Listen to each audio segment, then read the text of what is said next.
Here we have Argentina against none other than Spain. Who will win? Indubitably. I don't know who's gonna win the World Cup, and I'm not gonna guess either. It'll probably be this guy over here, but who knows? Who even knows, baby? In the Argentina category, we got that beef empanada, that mushroom empanada, and then we have that flan con dulce de leche, pan con tomate, croquetas, Basque burnt cheesecake. Indubitably. While I'm eating, let's talk about Argentina. You see, there's been an insane amount of discourse online recently about Argentina. This discourse has been centered mainly around whether or not FIFA is rigging Argentina's game. No comment. No comment.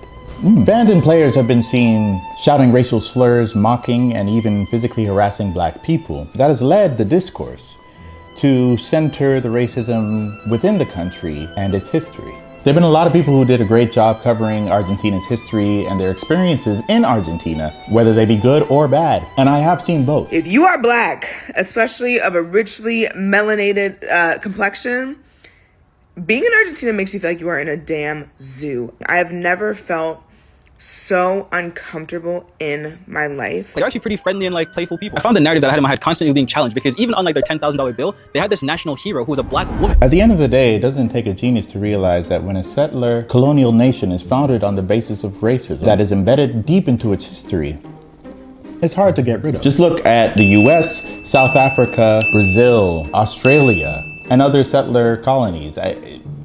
Is real. That being said, I want to discuss two separate ideas that I've been seeing circulating, as well as what we can learn from the discourse itself. Okay, mushroom. Before I get into that, let's do a brief overview of Argentina's history, specifically its Black and indigenous erasure.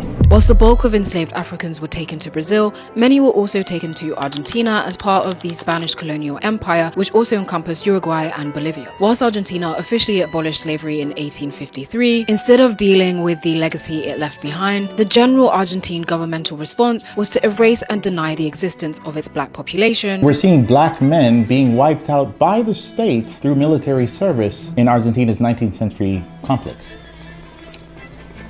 Wars of independence, civil wars, and other internal conflicts, you name it. Now I use the term wiped out consciously. They were targeted and forced to enlist. You don't believe me.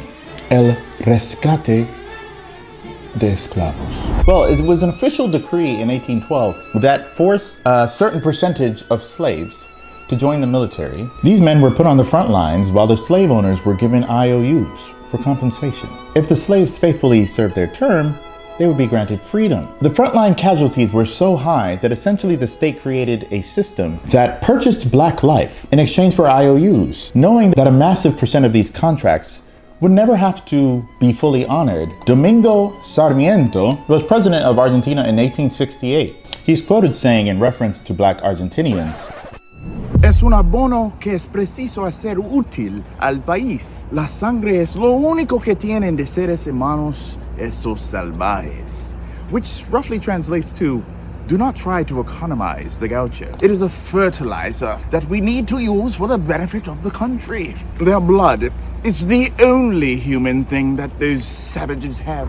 Argentina is also famous for its immigration policy, which actively funded and subsidized European immigration between the years 1880 and 1920, I believe. Because there were powerful people in Argentina who openly believed that the country's future should be white. Not diverse, not multicultural, white. And unlike people today who hide behind coded language, these men wrote it down. The physical traits and characteristics of Black people were diluted through a process that the state labeled and celebrated as blanqueamiento, which were essentially codified into law, upholding a white European standard in a way that still exists today, with the encouragement of white immigration through Article 25 of the Constitution, which has not changed since it was implemented. So in short, a bunch of Black men were sent to the front lines to die. A bunch of European immigrants came, and the Black woman married European immigrants, had children with European immigrants, due to the social and financial pressures at the time. So over a few generations, the physical traits and characteristics of Black people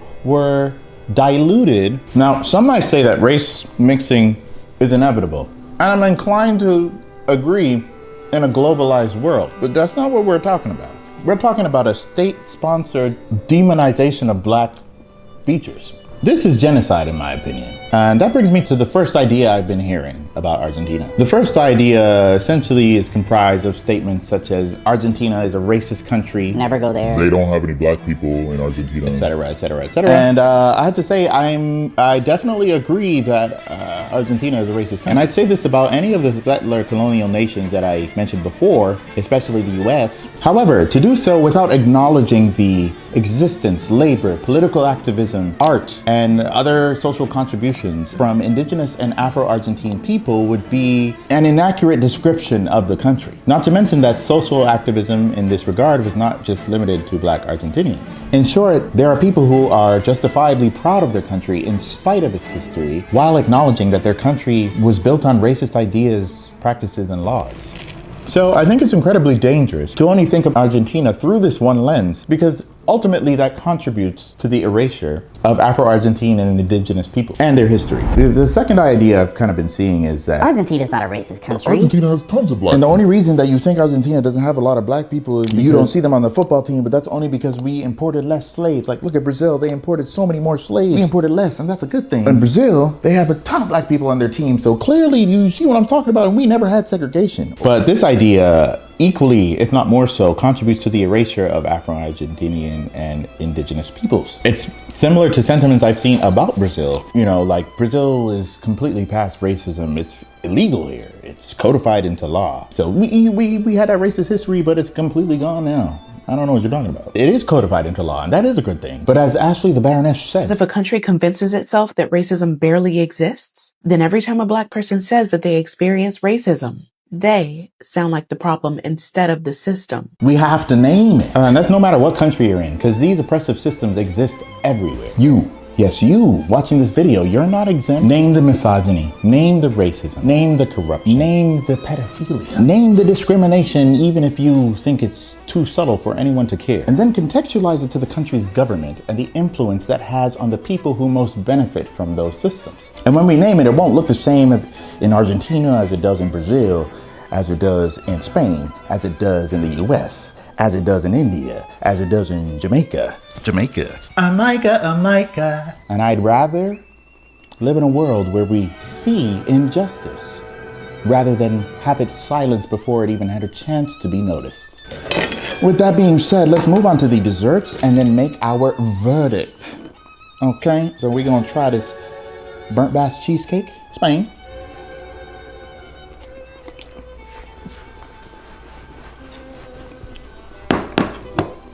Now for the flan con dulce de leche that I'm pretty sure is upside down. I'm like 90% sure this is upside down.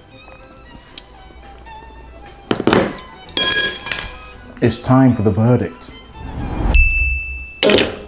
The moment of truth. More Spain.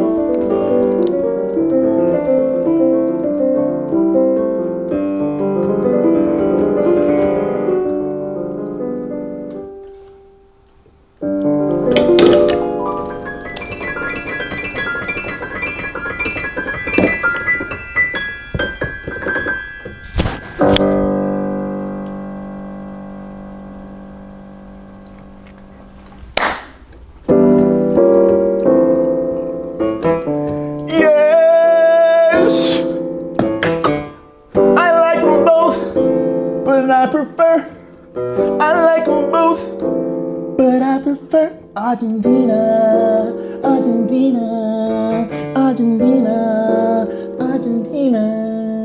The empanadas were so good, but that burnt cheesecake was really good. But who's gonna win the World Cup?